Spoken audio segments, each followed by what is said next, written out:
Welcome. This is the Post-Secondary Transition Podcast, where we have conversations around the ins and outs and everything in between of the transition process for families of students with disabilities.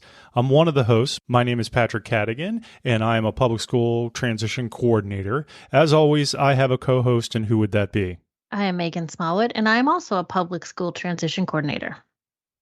All right, friends, as usual, we are back, and big shock to everyone.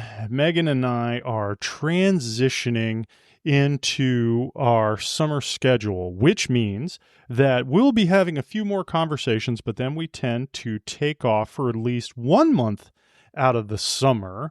So today we thought we would sit down and have a conversation. And Meghan, you actually were the one that came up with this idea. Do you want to tell us what we're going to be talking about?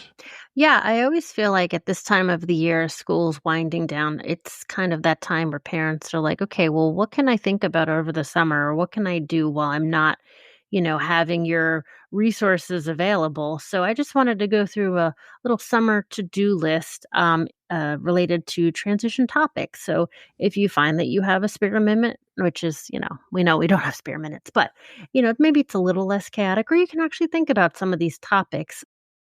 It's just a little list of things to consider. All right, a little list of things to consider. So as we are speaking, I already have my keyboard open because I also am genuinely curious about this list. So, Meghan, this is the list that you put together. What is the very first thing on this list that a family can do at the onset of the summer? Off the top of my head, the thing that I heard a lot from parents was, I don't know who my coordinator is. I don't know where I stand with DDA. I don't know anything about DDA. Now is the time to reach out and figure out where you are in their database.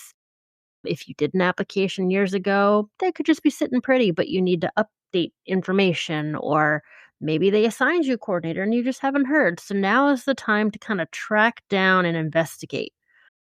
It's easy. You can go to DDA's website, and we in our area live in the central region for DDA, but depending on where you are in Maryland, it'll list the county and your contact.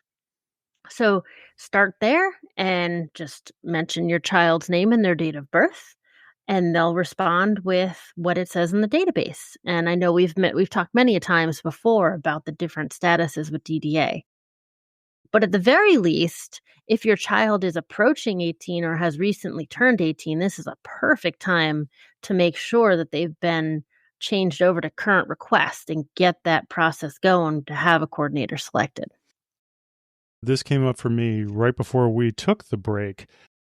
Student turns 18, they go from Future needs, future need to current request. current request. But in order to be able to do that, they need to be assigned a coordinator of However, community service. that does require a step by the guardian or parent, because they're not just going, well, they can randomly assign, but first they give you the choice to make the agency selection for your coordinator. I actually think that was the direction that I was going in. Yeah. And then my brain just stopped working because it's the summer. It's summer. Yeah. Yeah. So if your child has been changed to current request, they may tell you, we're sending out a choice letter, an agency choice letter, and you'll get this lovely generic letter in the mail with a list of different agencies to pick from. And I know we've talked about this many a times. It really comes down more to the coordinator than the agency, but make sure you make a selection so you at least get that ball rolling. And one other thing that I will throw out, and this is a small little detail, but it is an important detail that Meghan just brought up, that now as you are getting ready to transition into this process, do be paying attention to mail that you get, because a lot of times these mailings that you're getting are so nondescript. And you would think that there would be like bells on some of these letters that you're getting, or at least, just something, but they're really not. So just be paying attention. Yep, I agree. I know sometimes it's slipped by, and sometimes they can be electronic too. So check your spam, junk mail, just to make sure you're not letting anything slip by. And if you haven't gotten anything, that's also not very uncommon. Not to say anything poor about our state funding agencies, but sometimes it does slip by. So just cover all the bases. What is on number 2 for the list of summer things to do? So the second thing that came to mind, which I know I've had a lot of conversations with families about, were checking on the last battery of assessments that were completed for your child. Find out what year that was because we've talked about this. A lot of the agencies prefer to have assessments within the last 3-year window.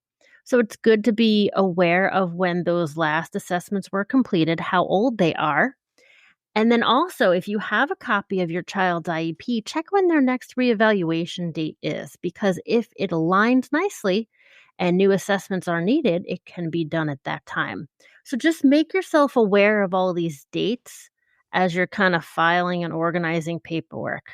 Assessment dates, what assessments were completed, reevaluation dates, how it all aligns with that exit year date.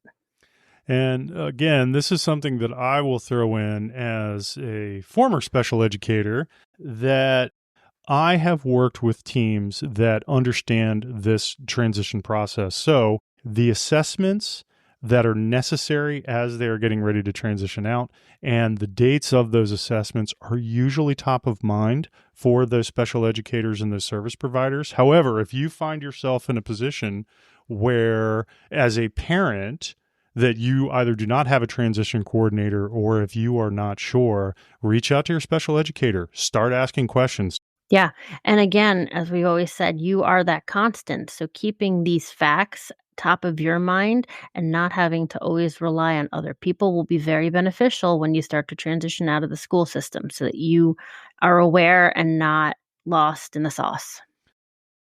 Now, what is on number 3 on the checklist for the summer? I think this is a good time if you are connected with other parents to ask them, hey, can we just go grab a cup of coffee or can we just get together and talk about things? Don't be alone in all of this. Talk about what their decisions were when they had to make them for certain milestones. What comes to mind most is guardianship versus alternatives to guardianship, how their SSI experience went, what they decided to do in terms of like an able account or any of that. I think it's just so important to talk to not just the transition specialists that you're working with, but other parents who are living that life and gathering information about what paths they chose and just taking it all in. I recently talked to another parent who was thinking about self direction, and she knew someone who worked in the schools with her and also was kind of a friend. And I said, now is the time. Just ask her for coffee this summer and just pick her brain. The best part is, I think, in my experience, parents and guardians who have gone through it really do want to share and better prepare others with, their journey. So it's don't be afraid to ask. And speaking of not being afraid to ask, for parents who are just now beginning this journey and parents who are also starting the research process of this experience, don't forget that we have a handy dandy website, www.postsecondarytransition.com, that has resource links, information, and resource links for a lot of the things that Meghan just mentioned, like guardianship, alternatives to guardianship, SSI, transition tools. There is a lot of information at that website. So again, if you are just starting this process or if you're even a new listener, jump over to the website, give it a look. There's a lot of good stuff there. Yeah, for sure. All right, we've got item number 1, item number 2, 3, and now 4. Is there a Uh, fourth item? Oh, there's a few more. Yes. The fourth one, I told you my brain was on fire. I was just like writing them all down. Back to that coordinator of community service, your DDA coordinator. Once you have one established, if you have one established, be sure to talk to them, reach out. Maybe it takes a couple times, but ask them about what options there are in your area for your child after they leave. DDA usually has a list or a database of different providers, whether it be the traditional provider or, self-directed connections. But start getting those resources and information and just do the research on your own too, because I know those lists are very generic and they might not give all the specific information that you are looking for, but you can start, reaching out to people. You can start going to the website, looking around. So now is the time to start building that transition file you have to know what's out there and what the possibilities are. Yeah, speaking of that, it's funny that is top of mind. One of the things that we just recently talked about on our blog was the creation. So in the totality of transition and all of the complexity, Megan has always pushed that beginning step that seems so simple but is so important, is creating that home folder, and that home Mhm. folder where all of those documents are going to go. So and I had commented about it on a blog post that I wrote. So if you get a chance, again, www.postsecondarytransition.com/blog. It's a good one too. All right. So that was number 4. What is item number 5? So that kind of piggybacks on what I was just saying with the coordinator. However, if you are exiting in the year to come, this is even more important to ask them, hey, let's go over what the timeline looks like. What are they going to need from you and when are they going to need it? Because as soon as school starts back up, you're going to hit the ground running and you're going to want to make sure that you were on that timeline in order to get moving, at the pace you need to get things in place in a timely manner when they exit. So reach out to your coordinator and say, hey, I'd like to talk about the timeline and find out, when you need to start worrying about making decisions. Yeah, that is, again, this past year, I ran into experiences like that. It's very interesting to the different approaches that different families take as they are approaching that exit year. Yeah. So that is not a judgment in any way, shape, or form. It's just, different strokes for different folks. But don't be afraid to assess where you are in the process. Stop, take a breath, and then reach out because you never know what's going to happen. And I think it's important to mention too, don't just wait on your coordinator to reach out to you. Cause I think a lot of families feel like, okay, they'll let me know. But remember, and I know we talked to Jamie recently about caseloads of different coordinators and just everything going on.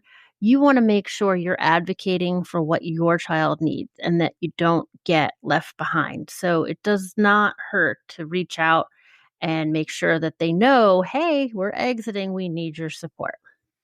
All right. So that was number 5 on the list of things to do during the summer for transition. What about number 6? Okay, I got two more and we're switching gears here. So I know we've talked a lot about the transition timeline and preparing for exit. But I know there's a lot who are younger and are just, looking to better prepare themselves for the next school year.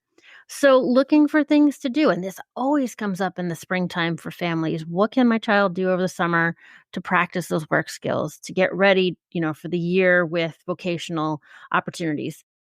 Look in your area for volunteer opportunities. Look at where they might have volunteered during the year with school. I know we have local gardens, we have local horse farms that are always looking for volunteers here. It's just a matter of searching the area to find out what's available, but also draw on any connections you might have. Think about if you go to church, do you know anyone there that, hey, maybe they would be able to use a volunteer for a couple hours or so?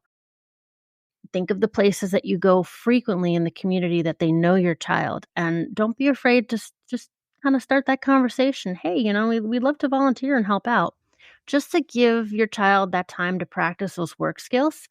And also within the home base, add on more chores. The summer's the perfect time, maybe not in their minds, but just the perfect time to build on what they might have been doing. I mean, I did this with my own kids. I said, "Hey guys, you're great at putting your laundry away. We're going to take it back a step and now you're going to help me fold it and put them in the machine." So, just think of the possibilities of different skills that they can work on over the months that you have them with you at home. And you say that now as a parent, I'm feeling guilty because I'm like, yeah, I'm not doing that with my kids. Well, let's just say the response was not very warm and fuzzy from them, but, Yeah. Yeah. you know. When my son gets a chance to sit down on the Xbox, oh, there's all Yeah. warm and fuzzy responses. However, That's it. Yeah, exactly. When I tell them electronics go off and then they say they're bored, I'm like, "Well, perfect. I've got something for you to do." yeah, good call. I'm sure, like you said, that goes over well. So, summer list of things to do. What's next? Okay, the last one I had on my list Last kind of one. ties back in with those local places in the community. Think about some of the local businesses that, like I said, they might have worked in within their work programs or that have hired and supported individuals with disabilities. This is a good chance to go visit and just kind of see what possibilities are out there. I know in our area, Patrick had mentioned in one of our past podcasts about the business fair we did and how there are businesses around the area that have been started up by families with individuals with disabilities, and they employ other individuals and they run it so that their child or a young adult can work there. Like I say, you're going to go have coffee with another parent and talk about things. Why don't you go to one of these places and just see firsthand what could be? And if you have a second to talk to them, just to get an idea. I think it's just so important that, we keep in mind we don't have to box any of our young adults in anywhere. The possibilities are endless. And it's just so refreshing to go out and see that. And I think it just kind of pushes you and maybe motivates you a little bit more to think about what could be. So now's the time. Yeah, and that is really good stuff. And I will tell you what, I actually have one more thing that you could add to the list. Now, this is going to be more so for new listeners to the show, or again, parents who are just now starting this process. P2transition.com, the website for the series of discussions that we have been having. There is a library, and I mean a library. We're on what? This is going to be episode number 80, right? I think so. Yeah, there is a library of conversations, content that we have. You could take the summer to just review and go through and just find those topics of interest to you and press play. It helps us, it helps you, and that is something that I highly, highly encourage. Yeah, good one.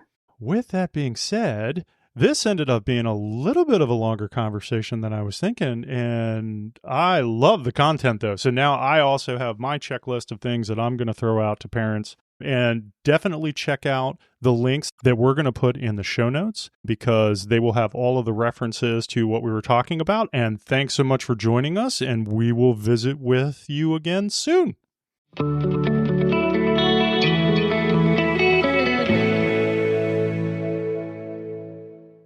As always, you'll find links to the information from our conversations in our show notes. We would love for the information from this and all our other discussions to reach as many families as possible, and we need your help to do that. You can find our conversations at www.p2transition.com. Like, follow, share out the podcast. Our conversations are posted to all the major platforms, including Apple Podcasts, Spotify, YouTube Music, and that's just naming a few. So please share and share often. Please check out our YouTube channel. We've done some of the legwork for you by curating videos of topics that revolve around transition. We have playlists for guardianship, alternatives to guardianship, ABLE accounts, and there's more to come, so please be sure to subscribe there as well. And finally, check out our website, which is full of information and links to resources around the transition process. Open your web browser of choice and surf to www.postsecondarytransition.com. We thank you so much for the time that you've spent with us and look forward to talking again soon.